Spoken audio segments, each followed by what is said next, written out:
This little light of mine, I'm gonna let it shine. This little light of mine, I'm gonna let it shine.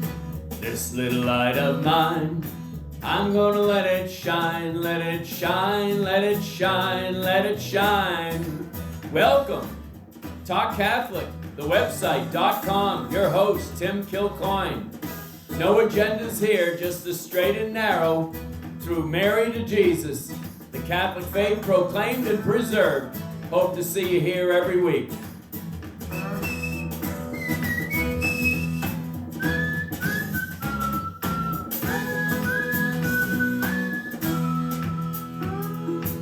TalkCatholic.com with Tim Kilcoyne. And it is summertime. And I just thought I would do something a little different, given summer upon us, and talk a little bit about the game of golf.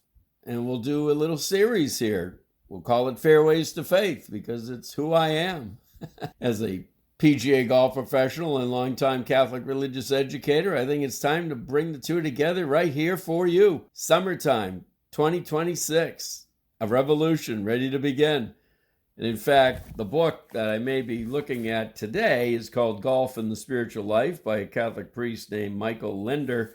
And it was this very book that inspired my Fairways to Faith program, which I'll go into more detail about along the way. But I always knew, in fact, I had a couple of conversations with Father Michael Scanlon, the former chancellor and president of University of Steubenville. Speaking of revolutionaries, he had turned that university completely around from a liberal bastion to a good, faithful, Orthodox Catholic institution. And he was fond of the game of golf, and we had a couple of long conversations. And he said, "You stay with this, Tim. I've known some theologians that can play golf. I've known a few golf pros that can wax theological, but I've never met somebody like you that is professionally active in both. So you stay with this." Indeed, I never left it. I am a Catholic.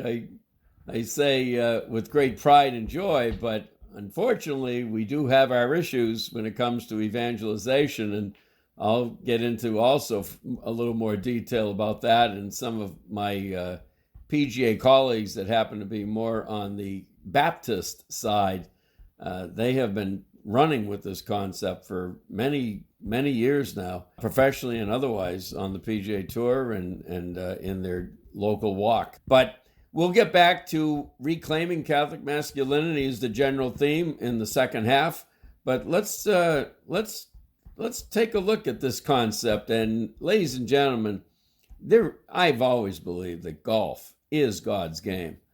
It is the family game. It is the game that doesn't encourage wicked violence against your opponent.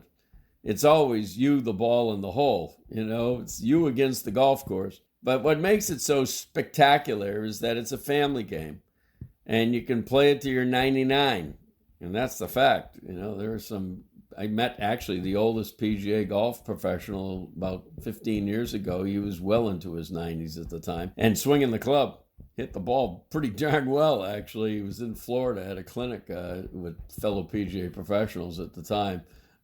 He was pretty amazing. His name, by the way, was Erie Ball, and he played in the first Masters tournament in 1934, had a teaching career of over 83 years for the PGA of America. Wow, that's service. Anyway, I want to share with you, for instance, just a little experience I had 2 days ago, time of recording this show. I was with a good Catholic gentleman, and he is a very good man. And we went out to the driving range, and I had never gone to the driving range with this fellow. And he proceeded to go into machine gun mode, I call it. Had a bucket of balls and just hit one after another as fast as he could. and I could clearly see that he was not interested in any tips from me, all right, because he wasn't doing it very well. And that's unfortunately also my experience and great joy in being a teaching pro for many years. I'm on every driving range. In fact, I was on one today, and I asked the guy right next to me hitting balls, I said, "Would you like a tip?" I said it so sheepishly because so many people don't want one. In fact, I played golf in California with a guy one day, and I waited about 16 holes before I gave him a tip because he was pretty awful. I gave him a tip that I know could have helped him, and he walked off the course. He said, next time, save it to the 18th hole. Well, I have the funny feeling it didn't have to do with anything concerning golf with an attitude like that. We must have been on opposite sides of the galaxy or something. I can't remember. It's a long time ago. But there are people, and this is very real wisdom to think about.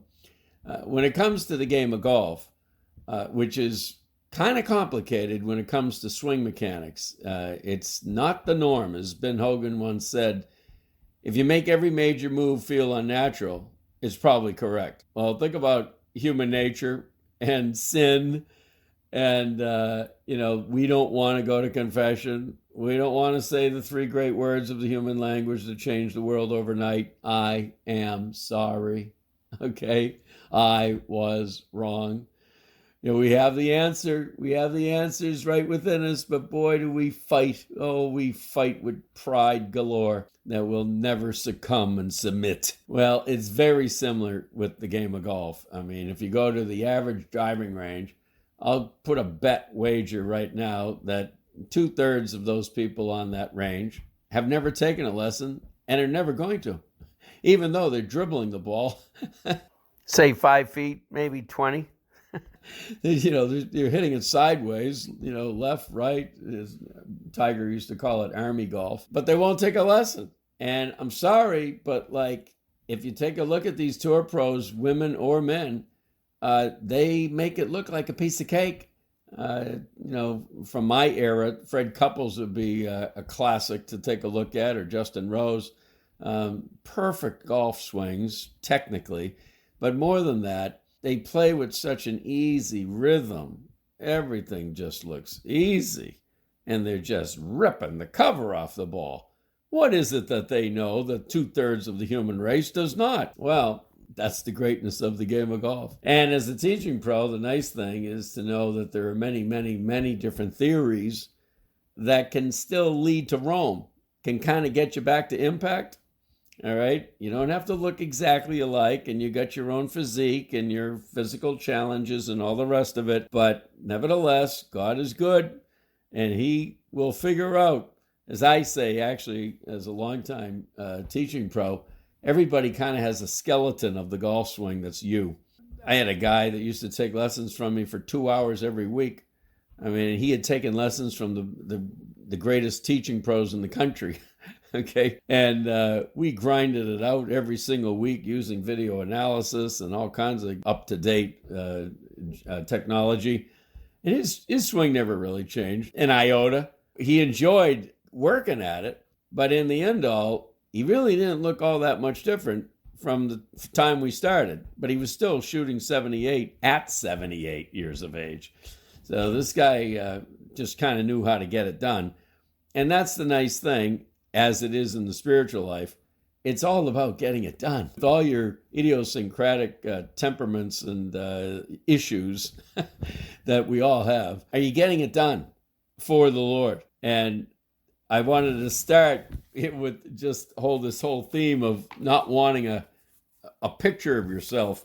That's where it begins. I'm reading from chapter 3 in the book, Golf and the Spiritual Life by Father Michael Linder. Nothing can really scare me anymore because I have seen my golf swing on tape. I had approached the viewing with relative calm, figuring that a look at my swing couldn't be all that bad and might even be encouraging. When I saw it, however, I was stunned because it didn't resemble even vaguely the picture I had in my mind. If I had been so mistaken about the image that my swing presented to the world, my entire life might be filled with similar delusions. I think that I had a picture of power, one that flew in the face of the results that I usually get. I envisioned smooth moving parts, each of which worked with the others to produce something that was beautiful to behold. Instead, the swing was such a confused jumble of movement that if the golf club were digitally removed from the tape, it could serve as an example of more troubling manifestations of some nervous disorder or other. Everything moved, but none of the movements appeared to have a relationship to any of the others.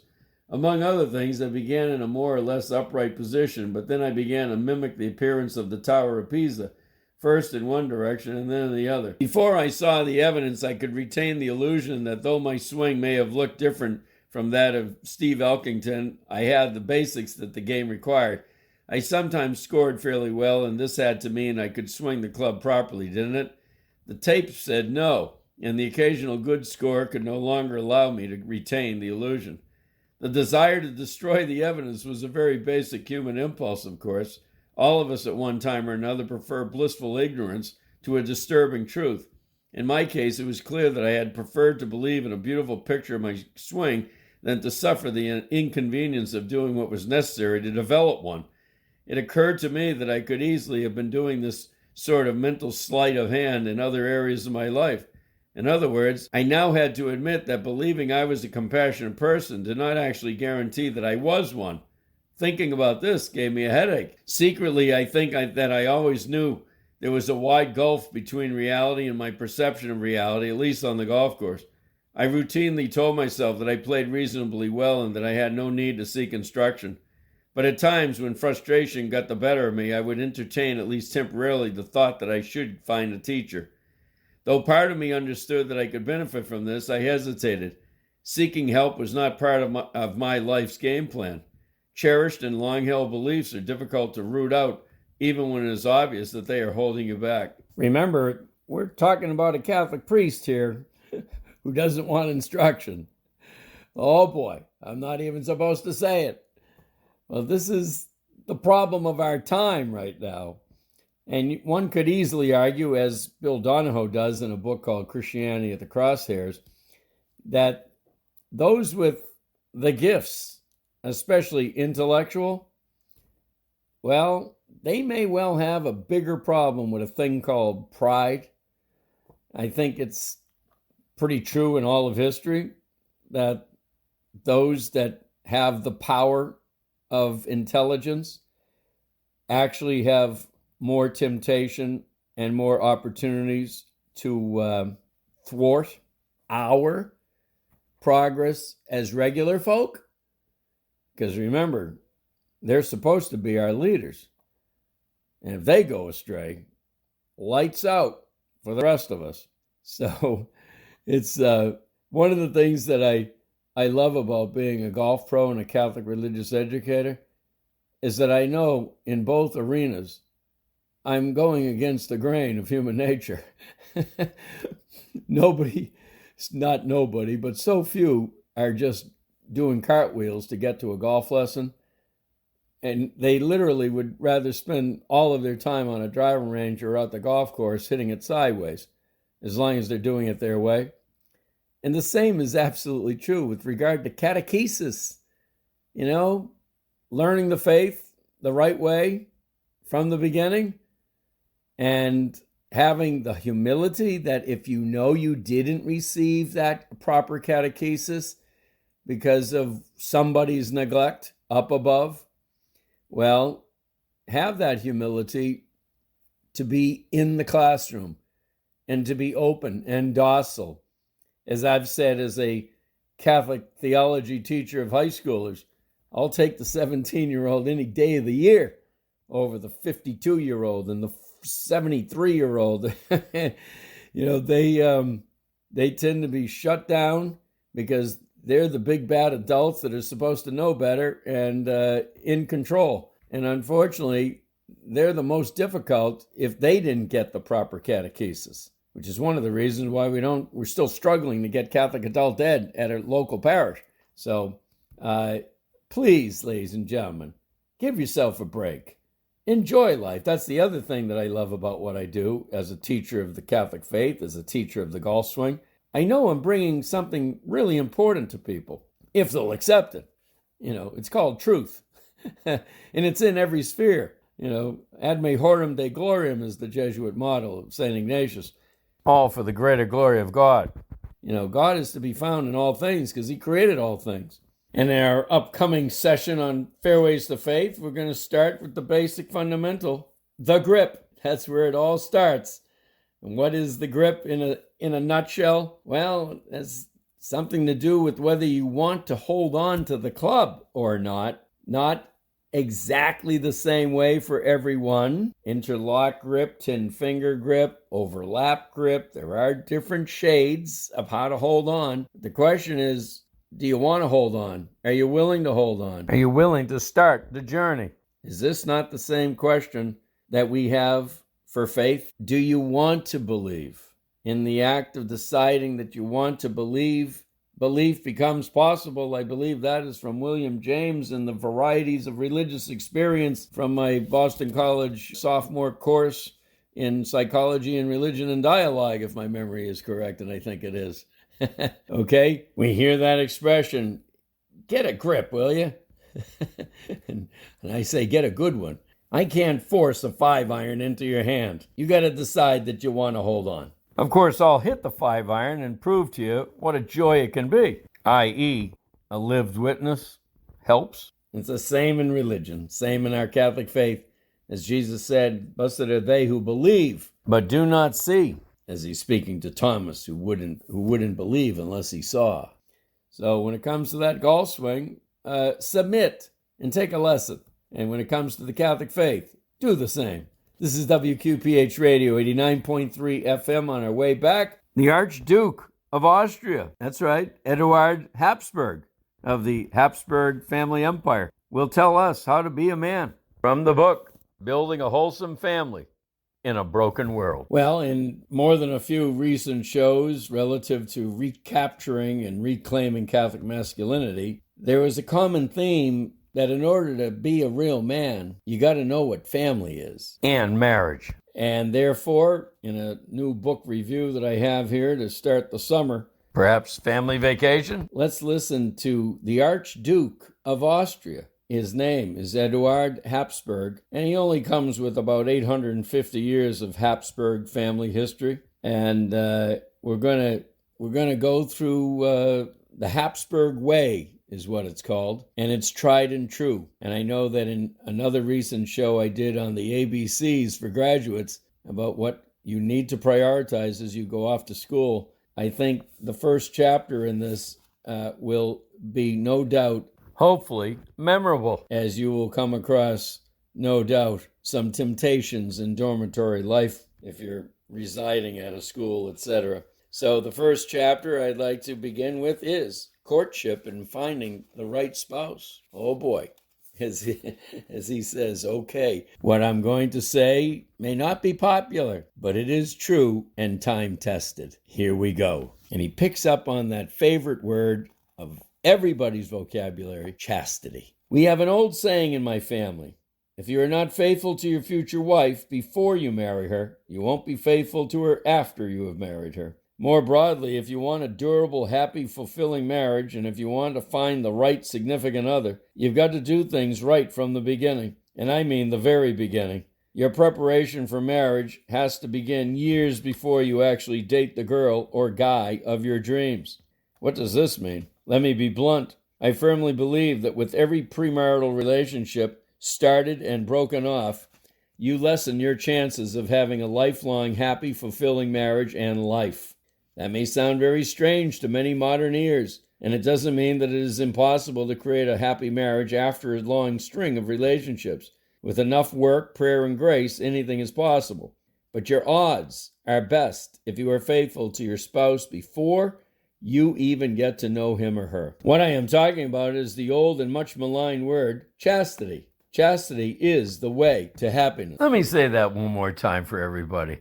Chastity is the way to happiness. In the Western world today, for most children, sexuality is aggressively introduced in school, whether through pornography on a school friend's cell phone, or on their own phone, or in state-mandated health class.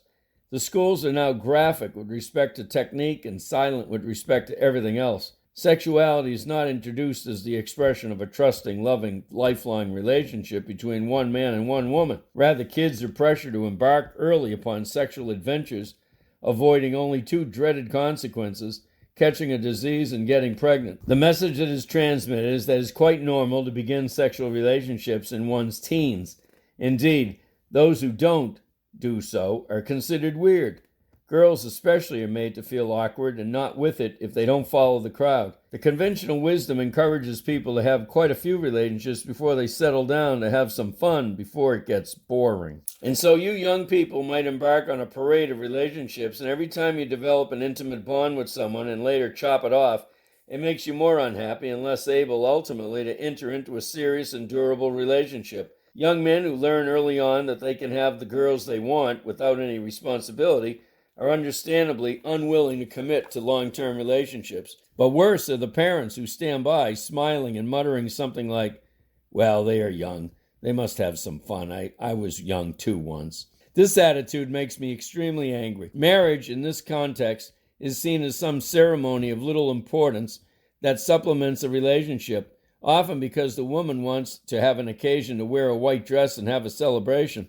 But the relationship has already been built on an unstable foundation. Even if the couple has a house together, or even children, the relationship is simply an expression of their mutual desire to be together.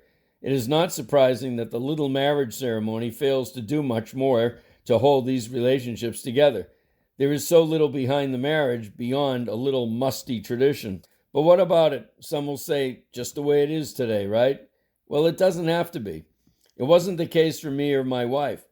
It certainly wasn't the case for all those couples I know who have had long, happy, deeply fulfilling, joyful marriages. It wasn't the case for centuries.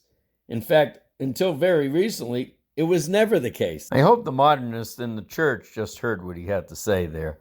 He's saying that sexual promiscuity is a byproduct of the modern-day modernists doing, whatever their status, male or female. He goes on. Some may ask, in a time of omnipresent pornography, strings of uncommitted relationships, and sex without any responsibility, how could anybody live in a totally different way? The sexual revolution of the 1960s and contraception have changed the world forever.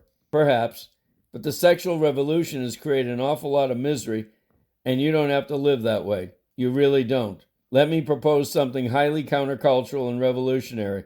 I want you to make a great plan for your future family life. I want you to take a great gamble and give up a few experiences for a few years. I want you to sacrifice a little bit of fun, quote unquote, for the chance to win lifelong happiness. Never believe the lies of those who tell you that a lifelong love with one spouse will be dull, drab, or boring.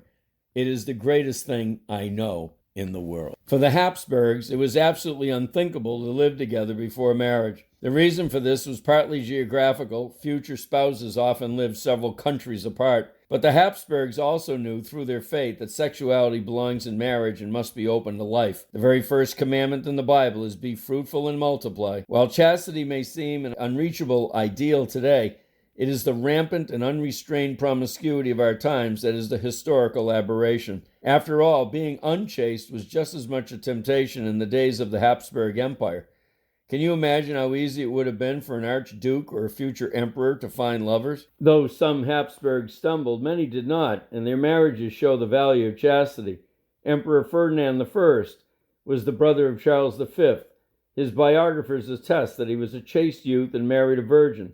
His wife saw their marriage first and foremost as a sacrament, and their relationship with each other was described as especially tender and close. 3 of his daughters later discerned a vocation to the monastery, among them Venerable Magdalena of Austria. As a side note, it is perhaps worth mentioning that this was almost the same time that the English King Henry VIII's complete lack of chastity led him to marry 6 times and break the Church of England off from the Catholic Church.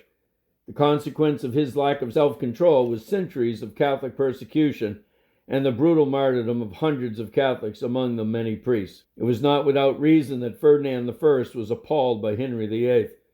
Ferdinand's grandson, Emperor Ferdinand II, who ruled during the 30 Years' War, was a deeply devout Catholic and was well known for his chaste life before marriage. He didn't tolerate even immoral talk or behavior around him. When a servant tried to talk him into a gallant adventure, he immediately fired him. Again, to help explain these men, it is worth noting that both Ferdinand I and Ferdinand II began each day with prayer and Holy Mass. This is very important. Living the Catholic faith fully helps one to live a chaste life. And may I simply say, as a man of much experience in chastity, No skeletons in this closet. As a guy that never got married, I am the guy that will have to write the theology of single life. But may I put it succinctly and bluntly, chastity is peace of mind. That's what they don't tell you on the commercials or in the sitcoms or anywhere else in the secular mayhem. Chastity is a deep peace, and you know you're walking with God. And that's why when you're not chaste, you know you're not walking with God, and you don't have the peace. Let's keep walking with God, whatever your state of life, and be at peace. Be chaste and very happy. This is WQPH Radio 89.3, putting truth on a platter for your summertime. And donations are always especially accepted when everyone's on vacation. Just a thought. God bless. Let your light shine. That is what it's all about here at WQPH Radio 89.3 FM. But we need to hear your story. You want your voice to be his voice. That is making the faith known to others. Please, my number is 877-625-3727. Tim Kilcoyne, TalkCatholic.com. St. Mother Teresa told us, your ministry is your work right where you are. Grab on to this microphone. God bless.